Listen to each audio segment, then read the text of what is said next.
Have you ever pondered over the complexities of life and existence? It's a question that has intrigued philosophers, scientists, and thinkers alike since the dawn of time. The vast tapestry of life, woven with the threads of existence, is an enigma that continues to perplex us. In our quest to comprehend existence, we often find ourselves asking, what is the essence of life? Why are we here? What is the purpose of our being? These questions, as profound as they are not new. They have been asked and explored in various ways across different cultures and philosophies. Among these philosophies, Buddhism offers an intriguing perspective. It doesn't dwell on metaphysical questions about the universe or the divine. Instead, it focuses on the practical aspects of life and existence. It seeks to unravel the nature of suffering, its origins, and the path to its cessation. Buddhism views life as a dynamic process, a continuous flow of cause and effect, of action and reaction. It's a perspective that doesn't view things as isolated entities, but as interconnected parts of a larger whole. In other words, nothing exists independently. Everything is dependent on something else for its existence. This is where we encounter a fundamental concept in Buddhism: dependent origination. It's a principle that explains the interconnectedness and interdependence of all phenomena. It's a lens through which we can view and understand the intricacies of existence. But what does it mean exactly? How does it explain life and existence? Well, hold on to your curiosity, for we are about to set off on a journey of understanding, a journey that will take us deep into the heart of Buddhism, into the realms of wisdom and enlightenment. It's a journey that will change the way we perceive life and existence. To understand life from a Buddhist perspective, we need to delve into a fascinating principle: dependent origination. So, what is this dependent origination we're talking about? Well, let's dive right in. Dependent origination, also known as Pratītyasamutpāda, is a key concept in Buddhism. It's a bit like the blueprint of existence, the underlying framework that illustrates how life unfolds. Think of it as a complex dance of causes and effects. Every action, every thought, every breath we take is a cause that sets off a chain of effects. These effects, in turn, become the cause of future events. It's a never-ending cycle, constantly evolving, shaping our lives and the universe around us. But why is this concept so important in Buddhism? Well, it's because it gives us a profound understanding of the nature of suffering, or dukkha. It helps us see that our suffering isn't just a random occurrence. It's not a divine punishment or a twist of fate. It's a result of a complex interplay of causes and effects, woven together in the intricate tapestry of life. Now, let's imagine life as a vast, sparkling web. Each strand of the web represents a cause, and every point where the strands meet is an effect. When a single strand vibrates, the entire web shakes. This is how dependent origination works.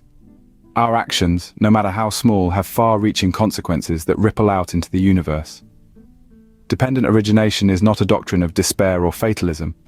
It doesn't mean that we're just helpless pawns in the game of life. On the contrary, it's a doctrine of hope and empowerment. It tells us that we can change our lives by changing our actions. We can break free from the cycle of suffering by understanding the law of cause and effect, and by making mindful, compassionate choices. So to sum it up, dependent origination is a lot like a cosmic game of dominoes. Every piece is connected, and every movement has an impact. It's a beautiful, complex dance of causes and effects, constantly unfolding, constantly changing. In essence, dependent origination is about the interconnectedness of all phenomena. The concept of dependent origination is often illustrated through 12 links, each leading to the next. In the grand tapestry of existence, the first two threads woven are ignorance and formations. Ignorance, in this context, isn't simply a lack of knowledge, it's a fundamental misunderstanding of the nature of reality, of ourselves, and of our experiences. This ignorance gives birth to formations. These are the intentional actions, driven by ignorance, that create karmic energy. Formations, in turn, lead to consciousness. Not just the basic awareness of being, but a consciousness that perceives and categorizes experiences based on the formations created by ignorance. This consciousness then conditions the mind and body, the physical and mental framework in which our experiences occur. The mind and body set the stage for the six senses: sight, sound, smell, taste, touch, and thought. These senses lead to contact, the interaction between an object, the sense organ, and the consciousness associated with that organ. Contact then gives rise to feeling, the pleasant, unpleasant, or neutral sensations we experience. Feeling leads to craving, the desire to hold on to pleasant feelings and avoid unpleasant ones. Craving gives rise to clinging, the desperate attempt to hold on to what we desire and push away what we don't. This clinging then conditions becoming, the process of becoming the person who clings, who desires, who feels. Becoming then gives rise to birth, not just physical birth, but the constant birth and rebirth of our identities, ourselves. And finally, birth leads to aging and death, the inevitable endpoint of all conditioned things. But this endpoint is not truly an end, for it feeds back into ignorance, starting the cycle anew. This is the cycle of dependent origination, a cycle that, according to Buddhism, we've been caught in for countless lifetimes. As we can see, the cycle starts with ignorance and formations, setting the stage for the chain of events to follow.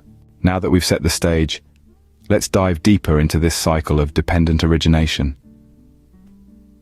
Imagine for a moment that you're at the seaside, watching the waves roll in. Each wave begins with a small ripple, building in size and intensity until it finally crashes on the shore. This is similar to the process of dependent origination, where each aspect of existence is like a wave, beginning small and building upon itself until it becomes a significant part of our reality. Let's start with consciousness. Think of consciousness as the ocean itself, vast and encompassing, the source of all waves. It is the awareness of the existence of thoughts, emotions, perceptions, and sensations. Without consciousness, there would be no basis for the other aspects of existence. Next, we have the concept of name and form, a wave emerging from the ocean of consciousness. In Buddhism, name and form refers to the physical and mental aspects of existence. The physical aspect is the form, while the name represents the mental aspect, including feelings, perceptions, and intentions. From name and form, we move on to the six senses. These are the tools we use to interact with the world around us, the windows through which we perceive reality. They include not only the five physical senses of sight, hearing, smell, taste, and touch, but also the mind, which is considered the sixth sense in Buddhism. Contact is the meeting of the senses with their respective objects, like a wave meeting the shore. It's the interaction between the senses and the world around us, the point at which perception occurs. And finally, we arrive at feeling. Feeling is the result of contact, the sensation we experience when our senses interact with the world. It's the final crash of the wave on the shore, the culmination of this part of the cycle. From consciousness to feeling, we can see how each step in the cycle builds upon the last, leading us further into the cycle. Each aspect is like a wave, beginning small, building in size and intensity, and finally culminating in the next aspect of existence. But what happens when we reach the end of our cycle? In the wheel of dependent origination, we've journeyed through the 12 links, from ignorance to old age and death. We've seen how each link is an integral part of the cycle, intricately connected and influencing the next. Yet here we find ourselves at the end, or perhaps the beginning once again. The final links in the chain, craving, clinging, becoming, birth, and old age and death, illustrate the cycle of life we're all too familiar with. Craving and clinging are our desires and attachments to the world. These manifest into becoming, the karmic actions that shape our next life. Birth is the start of this new life, and old age and death, the inevitable end. Thus, the cycle continues, propelled by our ignorance and desires. But Buddhism offers a way out, a way to break the cycle. It presents the idea of enlightenment, the ultimate liberation from the cycle of birth, suffering, death, and rebirth. This isn't an easy feat, nor is it a quick fix. It's a path of understanding, of seeing the world as it truly is, free from the delusions of our minds. Enlightenment, or nirvana, is the extinguishing of the fires of desire, hatred, and ignorance. It's the cessation of all forms of suffering. It's the profound peace of mind, attained when the incessant drive of wanting that fuels our existence is finally put to rest. It's about understanding the nature of reality, seeing the impermanence of all things, and realizing that suffering is a part of life. But it doesn't have to dictate our existence. It's about letting go of our attachments, our cravings, our fears, and our ignorance. It's not about escaping the cycle, but rather understanding it, understanding our place in it, and ultimately breaking free from its chains. It's about finding liberation, finding true peace, and ultimately finding ourselves. With the end of the cycle, we find ourselves back at the beginning, unless we can break free. Dependent origination might sound like a lofty concept, but it's more relevant to our everyday lives than you might think. Consider, for instance, the simple act of waking up in the morning. The alarm clock rings, which is a condition. This condition leads to the arising of consciousness. You become aware that it's time to wake up. This consciousness then leads to mental formations. You start to think about the day ahead. This is the concept of dependent origination in action, right there, in your bedroom. Or let's take another example, the experience of eating an apple. The apple doesn't just magically appear in your hand. First, a seed had to be planted. That seed needed certain conditions to grow: sunlight, water, the right soil. Once the tree grew, it needed to flower, and those flowers had to be pollinated. The pollinated flowers then developed into apples. This process, from seed to apple, is a practical demonstration of dependent origination. In our interactions with others, dependent origination also plays a role. For example, if someone says something that upsets you, your reaction is not just because of what was said, but also because of your past experiences and perceptions. These conditions come together to create your response. Even in our thoughts and feelings, we can see dependent origination at work. A random thought doesn't arise in isolation. It's influenced by various factors: our environment, our experiences, our moods. It's the convergence of these conditions that gives rise to a particular thought or feeling. In essence, every moment of our lives is a manifestation of dependent origination. We are constantly experiencing the interplay of conditions and their effects, from the mundane to the profound. So dependent origination isn't just a philosophical concept to be explored in meditation or in the pages of ancient texts. It's a principle that describes the very fabric of our existence, the intricate web of causes and effects that shapes our reality. So, as we navigate through life, we are constantly living the principle of dependent origination, whether we realize it or not. So, what can we take away from our understanding of dependent origination? We've embarked on a profound journey together, unraveling the complexities of existence and the interconnectedness that underpins it all. To distill the essence of our exploration, let's take a moment to circle back to the key points we've gleaned about dependent origination. In its simplest form, dependent origination posits that nothing exists in isolation.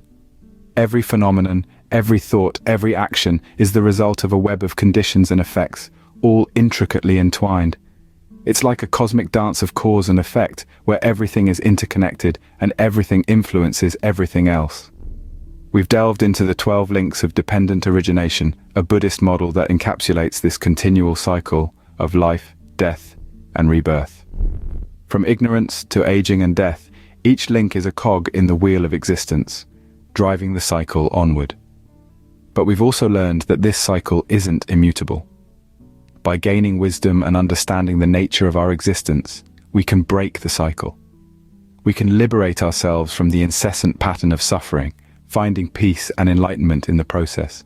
And finally, we've examined how dependent origination permeates our everyday lives. It underlines our actions, our relationships, our thought processes, and our understanding of the world.